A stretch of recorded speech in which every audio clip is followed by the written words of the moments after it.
अस्सलाम वालेकुम जी। आजकल एक कॉमन फॉल्ट आ रहा है कुछ लोगों के पास कि उनकी सोलर की पावर एकदम से बढ़ जाती है और एकदम से कम हो जाती है और उनको समझ नहीं आती कि इन्वर्टर के साथ हो क्या रहा है और वो अपनी बैटरियां भी चेक करवाते हैं। और कुछ लोग इन्वर्टर को ले जाते हैं सर्विस सेंटर, वहां से चेक करवाते हैं, रिपेयरिंग वगैरह करवाते हैं, लेकिन इन्वर्टर बिल्कुल ठीक होता है, फिर उसको लाकर फिट करते हैं, फिर से वही प्रॉब्लम स्टार्ट हो जाती है।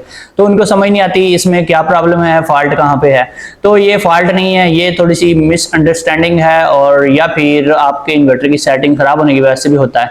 ये दो रीजंस होती हैं। एक तो आपकी जो बैटरी है अगर वो आपने खराब लगाई हुई है तो फिर भी ऐसे होता है। अगर आपने इन्वर्टर की सेटिंग सही नहीं रखी हुई तो फिर भी ऐसे ही होता है। तो अगर आपने खराब बैटरी लगाई हुई है, यानी कि ऐसी बैटरी जो अचानक से फुल चार्ज हो जाती है और अचानक से ही ड्रेन होकर डिस्चार्ज हो जाती है, जीरो पे आ जाती है, तो उस इन्वर्टर के साथ ऐसे ही होता है। जैसे ही वो चार्जिंग स्टार्ट करती है तो बहुत ज्यादा हाई एम्पेयर से चार्जिंग रखने की वजह से तो उसका लोड जो है वो सोलर पैनल्स के ऊपर आ जाता है, सोलर की पावर बहुत ज्यादा इंक्रीज हो जाती है और जैसे ही वो फुल चार्ज हो जाती है आपका इन्वर्टर चार्जिंग को कट ऑफ करवा देता है और चार्जिंग कट ऑफ होने की वजह से सोलर के ऊपर जो अचानक से लोड आया होता है वो हट जाता है। फिर नॉर्मल लोड हो जाता है, जो आपने 200-300 वाट का लोड चला रखा होता है उसके ऊपर आपकी पावर आ जाती है और चार्जिंग एकदम से बढ़ने की वजह से 1 किलोवाट या इससे ऊपर तक आप देख सकते हैं कि अचानक से पावर बढ़ जाती है, 1.5 किलोवाट 2 किलोवाट तक भी चली जाती है कुछ केसेस में।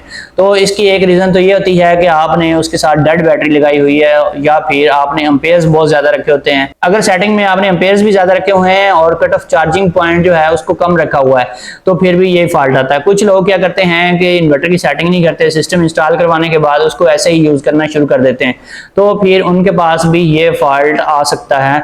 अगर उन्होंने, जैसा कि आपको पता है कि जो डिफॉल्ट वैल्यूज आती हैं किसी भी IP21 इन्वर्टर में, वो नॉर्मल लेड एसिड बैटरी के लिहाज से इन्वर्टर की सेटिंग करके कंपनी उसको वहां से निकालती है और जो आपका IP65 इन्वर्टर होता है उसकी जो वैल्यूज होती हैं वो डीप साइकिल बैटरीज के लिहाज से रखी जाती हैं, यानी कि वो ना ट्यूबलर बैटरी के सेटिंग के हिसाब से होती हैं और ना ही वो नॉर्मल बैटरी के लिहाज से होती हैं।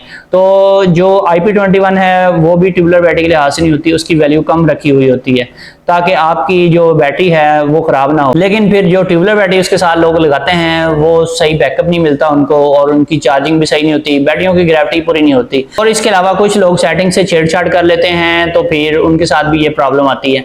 अगर उन्होंने कट ऑफ कम कर दिया और चार्जिंग के एम्पेयर ज्यादा कर दिए, जो मोस्टली लोग ज्यादा एम्पेयर से चार्जिंग रखते हैं, अक्सर मैंने देखा है 60 एम्पेयर डिफॉल्ट वैल्यू आती है उसके ऊपर ही बैटरियां चार्ज करवा रहे होते हैं। कुछ लोग अपनी ही एक मंतक यूज करते हैं, वो पर बैटरी 20 या 30 एम्पेयर प्लस करते जाते हैं, यानी कि अगर 24 वोल्ट वाला सिस्टम है दो बैटरियों का तो वो कहते हैं जी 30 एम्पेयर दोनों बैटरियों को चाहिए तो हम 60 एम्पेयर रख लेते हैं।